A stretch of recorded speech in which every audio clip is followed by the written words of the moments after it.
Hey everybody, today I want to show you the proper way to clean your hot water heater on your RV.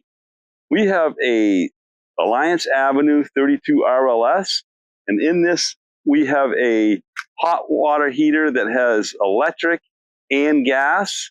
So let's start it right off when we come back.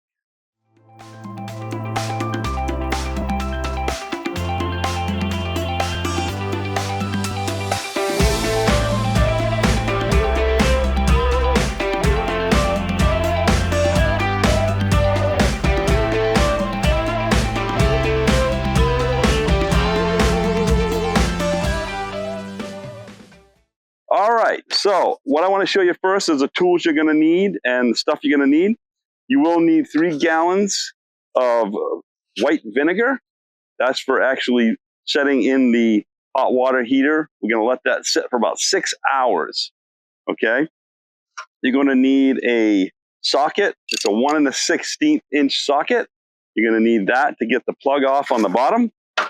This is an actual what you're going to use to actually go inside the tank and clean that inside.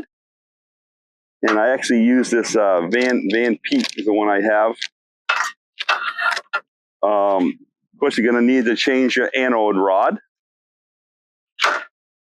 And I made up this nifty little tool that simplifies this whole process. This will be the easiest video you see on YouTube of how to clean your hot water heater and change your anode rod. All right, so this is basically 3/4 inch pipe, 3/4 inch 90, and a 3/4 inch threaded at the end.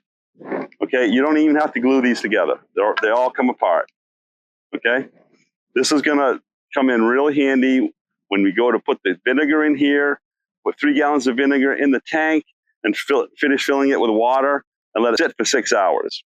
Okay, so what we did to prepare for this, last night we shut the hot water heater off, the electric and the gas off the hot water heater, and let it sit overnight, and it's all nice and warm now so that when we open this up, we're not getting burnt with hot water, okay? So with the Nautilus system, it makes it super easy to do this. If you don't have the Nautilus system, you have to go into the back of the tank and turn some knobs back there to actually shut the water off from coming into the hot water tank. You actually shut the ones that go into the tank and have it loop around. There's a way to do that. You can look in your manual how to do that. With the Nautilus system, all we got to do is flick it to winterize. Now what that does is it just shuts it off, so the hot water tank is completely separate from everything else. That allows you to still go in your RV, still use your water. You won't have hot water, of course, but you can still use your water and do whatever you want to do in there. Flush the toilet or wash your hands, whatever, in your RV while you're waiting the 6 hours for the vinegar to do its job. Okay, so all I'm going to do right now is just turn over the system to winterize.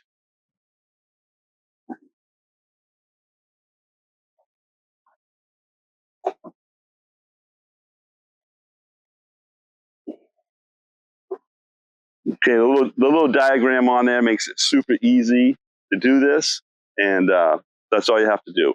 Just go look up here in the winterize one and set the knobs in the direction that they need to go.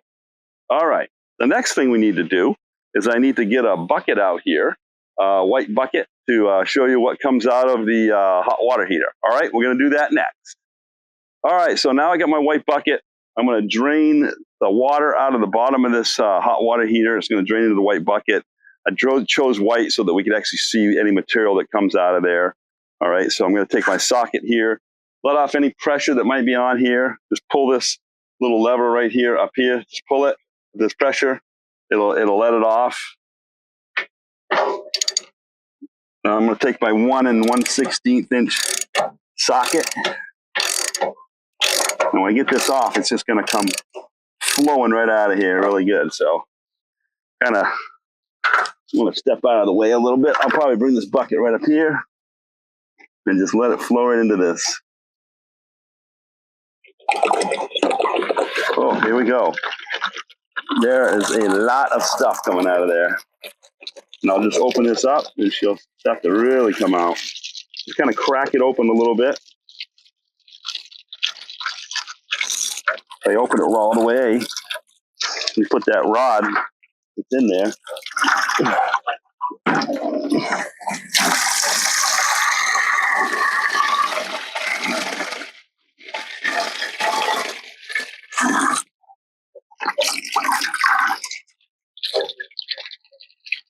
There's a lot of stuff just pouring out of here.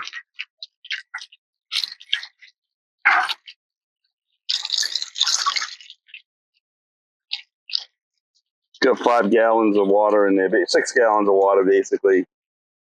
So it's going to take a little while to empty it out.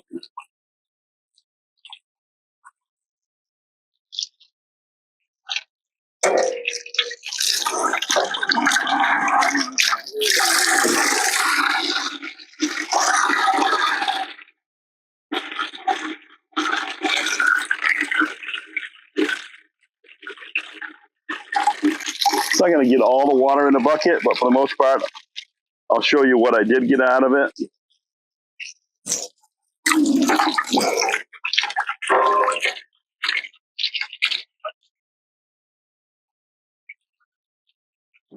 All right, I just wanted to show you what came out of the hot water here. If you want to take a look, can't really see much here, but as I begin to pour it out, a lot of the clean water will be at the top, and then what came out of it is going to be left at the bottom.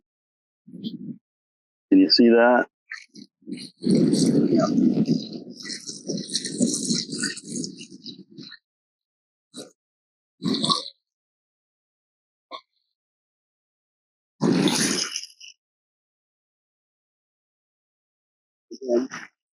Yeah.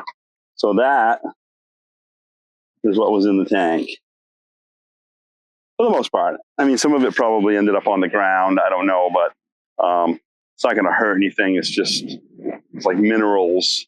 So it's not going to hurt anything on the ground. It's not like toxic or anything like that. All right. All right. So I just wanted to show you the difference in the anode rod. This one's actually not too bad. This is the new one, of course, and then this is the old one.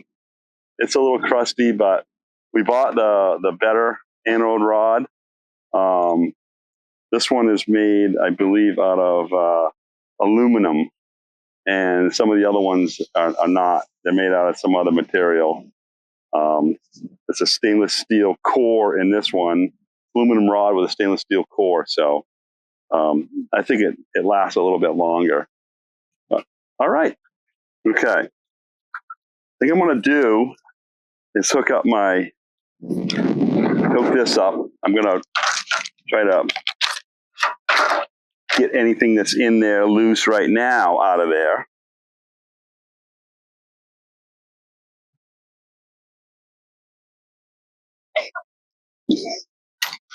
What?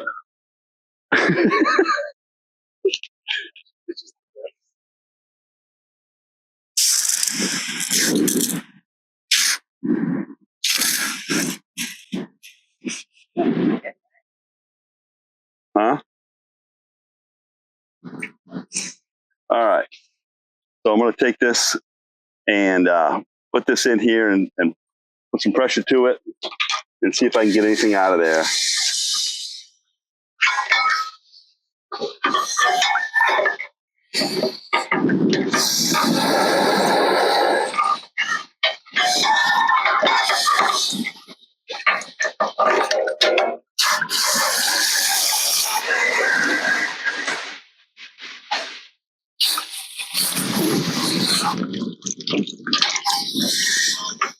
So this stuff's still coming out of here. I don't know if you can see that there. This other angle. You can still see some sediment coming out of the bottom of this tank.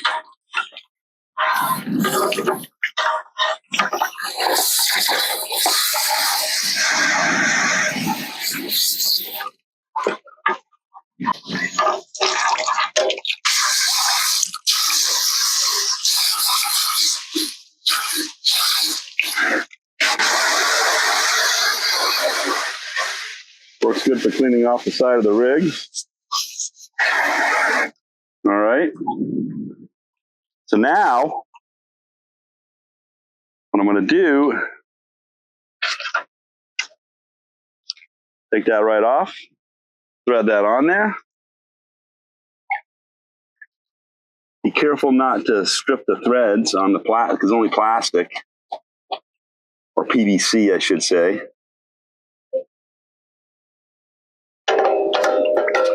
Get as tight as you can by hand. That should be good enough so it doesn't drain out.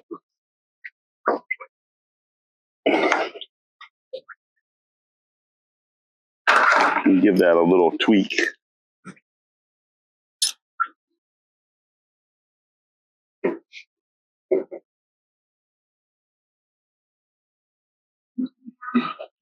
There we go.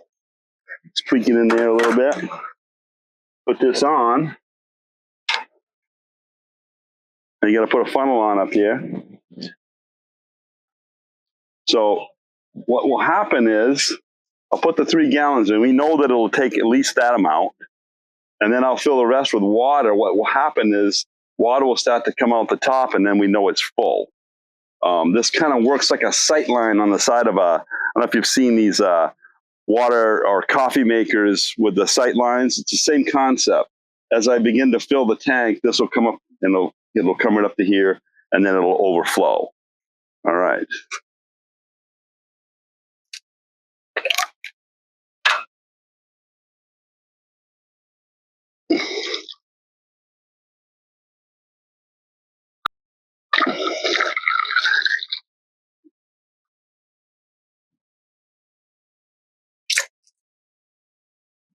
Oh yeah, you gotta let pressure out here as you're filling it. So keep this open on the top and then fill it.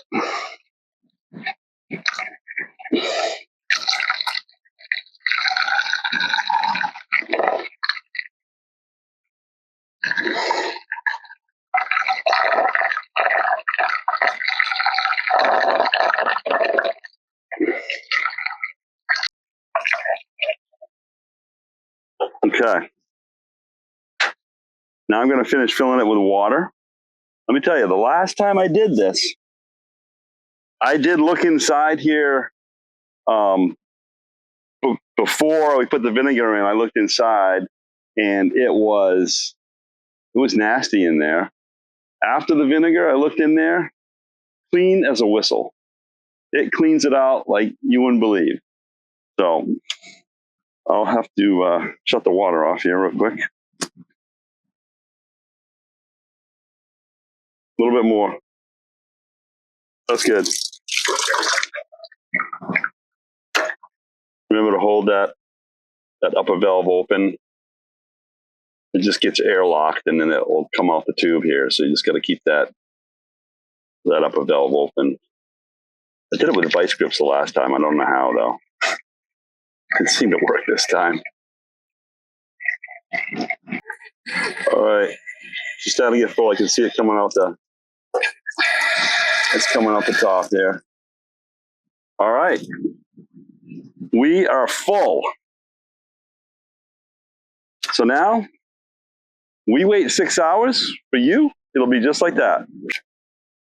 All right, it's been 6 hours. We've let the solution with the vinegar and the water settle. And now it's time to empty the tank and flush it out a little bit. All right, here we go. So I'm going to make it real simple. I'm just going to flip this around. Actually, I'm going to go this way. Right into the tank. Open this up, and away she goes.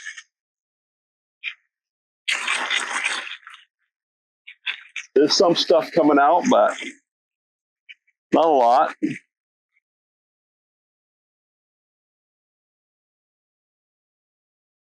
Now, some videos I've seen, they want you to heat the hot water heater back up, and they want you to let it sit overnight. But last time I did this, didn't find it necessary. 6 hours, and it was good.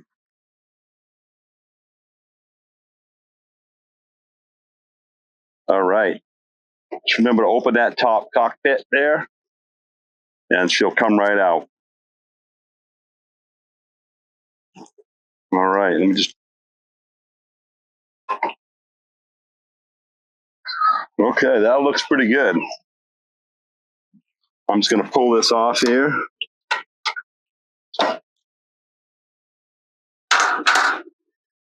Pull that out. Now I got to hook my hose up. I'll take my hose hooked up to the sprayer I can get inside here with. Just go inside here and start rinsing any residual stuff that's left in there out.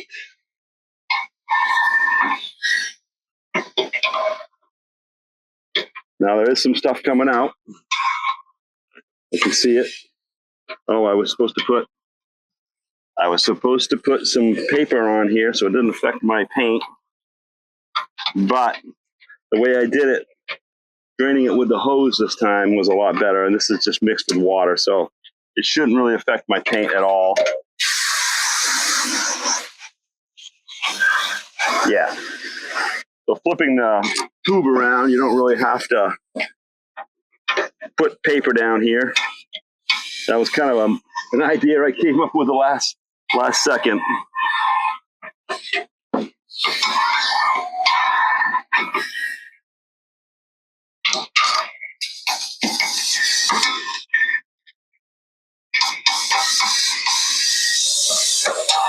Eventually this water will start to pour out of here clear. Right now it's kind of, every once in a while you get a little bit of white coming out, foam. But all in all, it looks really good. All right, I have this wire brush here. That's it right there. It's going to go in here and kind of clean the threads out a little bit.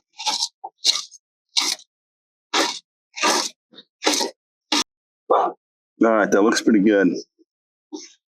Now I'm going to shine my light in there. That looks so good. It is clean as a whistle inside there. A little thing settled on the bottom here.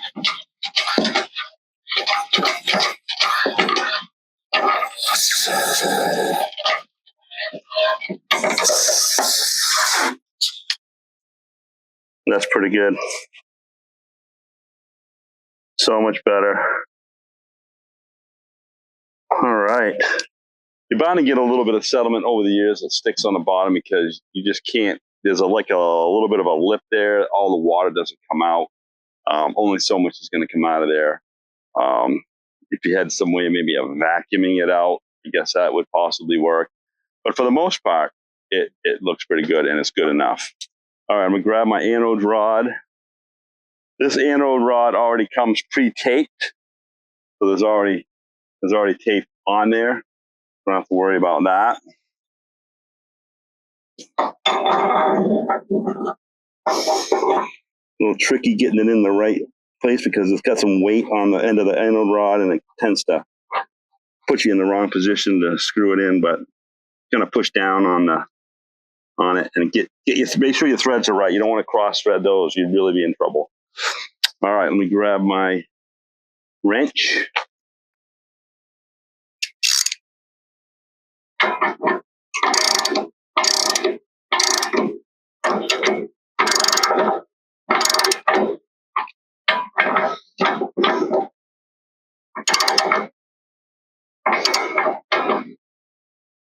And that's tight enough.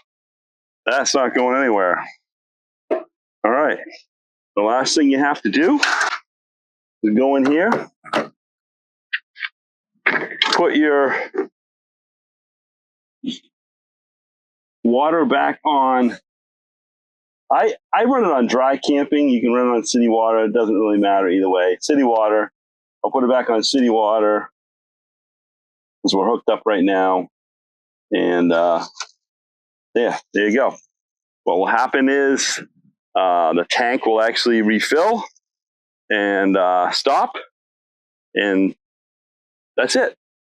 It's a pretty simple process. I highly recommend doing it probably just at least once a year. The Anode rods, they're not that much money, and it's just money well spent.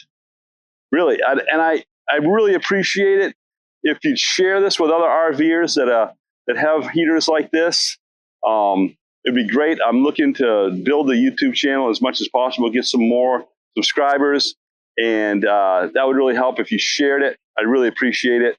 Also, if you would if you haven't subscribe, and ring the bell at the bottom. The bell will actually give you notifications when there's new videos coming out, and be sure to like. All right. I hope you're having a great day, and we'll see you on the road. Call it a day and celebrate. Let's celebrate.